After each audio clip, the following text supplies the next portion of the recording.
Thank you so much, and thank you all for being here on a rather grim November evening. No doubt your first question is already in your minds.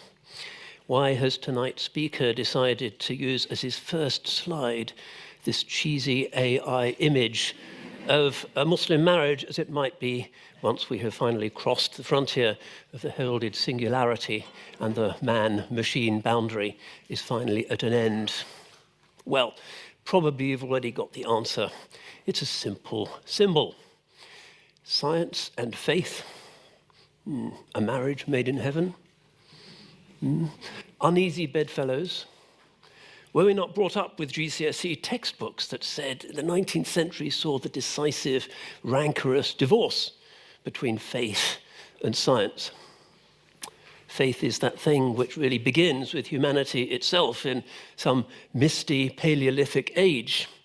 It constituted our way of interpreting the mysterious reality, our explanation of things that went bump in the night outside the light shed by the primeval campfire, and it evolved and became more reasonable. But surely it's just a legacy of that distant, uncomfortable past. Now we have a true method of understanding the mysteries of existence. And perhaps that true method has shown existence to be more interesting and more miraculous in a secular sense than the religions ever imagined.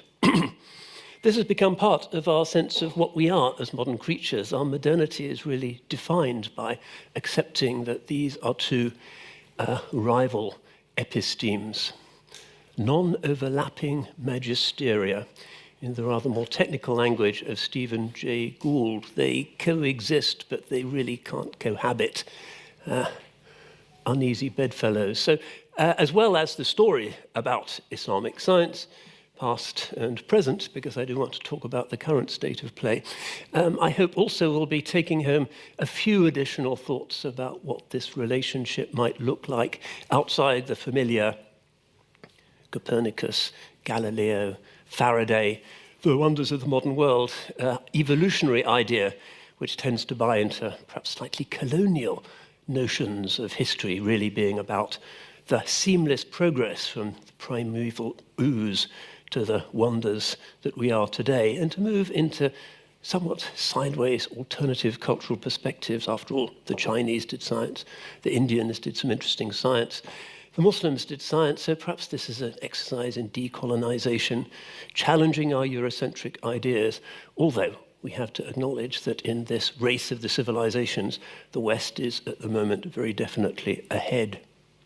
So, as well as tracing the history of this very interesting and still really rather important engagement, because the Muslim world has not gone away. 24.7% of the world's population self-identify as Muslims and counting. Recent surveys by something called the Arab Barometer, which keeps an eye on public opinion in the Middle East, and the 15th Arab Youth Survey indicate that in the last 10 years, in the 19 to 29 age group in the Arab world, religiosity has actually palpably increased. So one of our stereotypes about modernity is kind of being challenged by all of this. The old paradigm is being abrogated by something new, rational, empirical, demonstrable, but religion is still out there. So one of the things we need to think about is how we can relate, in a positive way, this still religious Islamic world to the thriving and ever motile world of science. So we'll be talking about the history, but also about the present day, but also about the history of the history, by which I mean the way in which we Western academics have looked at the story of Islam and science, puzzled it over and explained or tried to explain certain key things about where it comes from. Is it native to Islam? Are these always uneasy bedfellows? What are the reasons for the decline of Islamic science and the perhaps unexpected growth of the West? These are, when you think about it, some of the most important questions any historian can ask. They cut to the heart of our understanding of the triumph of the West. So the history of the history is another of the things that I want to address, as well as saying things and perhaps showing some pretty images of some of the great moments in the relationship between Islam and science. Just to underline my point, one of my favorite writers, I always put her in wherever I can, just indicating what is generally taken to be the essence of what religion is. Although some religionists have been scientists, the essence of religion is of the heart and not of the mind. It's experiential. It's the sense of the numinous. Isabel Eberhardt, some of you might just remember the Peter O'Toole film about her life 20 years or so ago. A fairly typical illegitimate daughter of a spoiled, drunken Russian priest who learned Arabic, started hashish smoking in Tunis, then converted to Islam, dressed as a man, traveled all over North Africa, became a member of the Qadiriya Sufi order, turning her back deliberately on 19th century reason, science, rationality, exploring a medieval world, and producing golden prose like this. What can a scientist say to something that is undeniably human like this? It's better in French, but it's worth repeating in English. Standing next to each other, she's just gone into a mosque in Algiers to pray. We all prayed as we listened to the exhilarating yet solemn exchange between those two voices. The one in front of us sounded old and hoarse, but gradually grew louder till it was strong and powerful, while the other one seemed to come from somewhere high up in the mosque's dark reaches, as it sang triumphantly in regular intervals of its unshakable, radiant faith in Allah and His Prophet. I felt almost in ecstasy, my chest tightening and my heart soaring up towards the heavenly regions that the second voice seemed to be coming from in a tone of melancholy joy, utterly convinced and at peace. Oh, to lie upon the rugs of some silent mosque, far from the mindless noise of city life, and, eyes closed, the soul's gaze turned heavenward, listen to Islam's song forever. It's very pretty stuff, but how does this engage with modernity at all? How does this engage with mathematics, empiricism, testing? What is going on?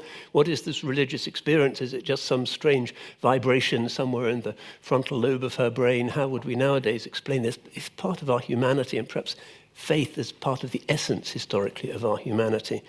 Very human, very biological, very unrobotic.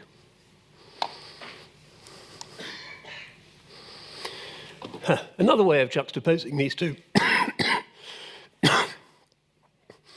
Supermassive black holes, we are told, lie at the heart of almost all galaxies, the result of catastrophic events of gravitational collapse, sucking in interstellar gases to become truly enormous, some of them several billion solar masses, whole galaxies swirling around them, billions of suns, and there are perhaps 1 trillion of these supermassive black holes in the universe on current models, and counting. The material sucked in as it nears the event horizon. Quantum events occur. A different universe is opened. Are we at the gates of the metaphysical? Is this where the theologian can start? Excitedly. No, because what's beyond it is going to be physics again. It's not metaphysics beyond it, as far as science can tell, as far as anybody can tell. We'll never visit for ourselves. It's still just physics. The other image, of course, the Hajj pilgrimage. The enraptured pilgrims circle the Kaaba in the time-honored way. And at the center, the Kaaba, black-shrouded, the symbol of the divine mystery, the ultimate other, the metaphysical. So, does the physical tell us anything about the metaphysical? Does metaphysics really tell us anything that we need to know about physics? There are people on both sides who are anxious to tell us yes, and it's really hard to prove. So, spoiler, I'm not this evening going to try and make any theological points. I inhabit a divinity school, but I'm just going to describe, and perhaps we'll go home with some enriched perceptions of how this engagement has worked.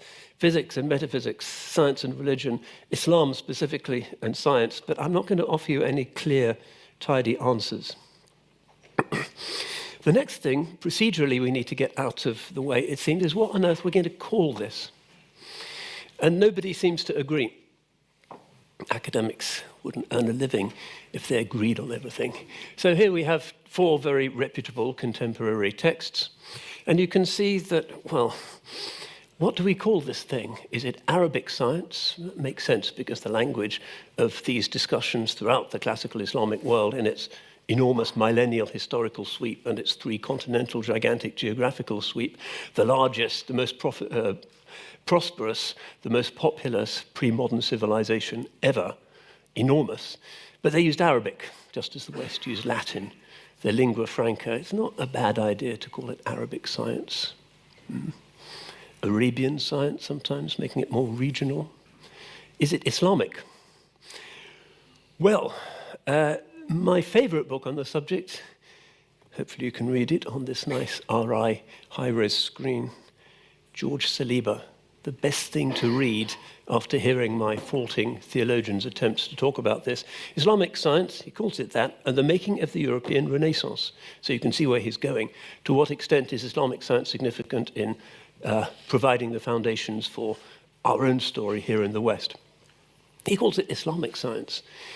What he means by that is that it is science pursued within the boundaries of the world of Islam and in some complex and diverse way engaging with the metaphysics and also the moral universe and the procedural boundaries of Islamic law and Islamic civilization.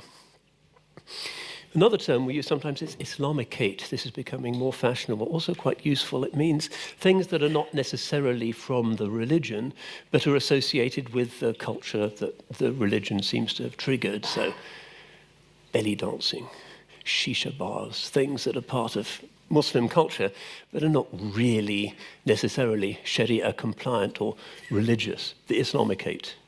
Maybe that's useful.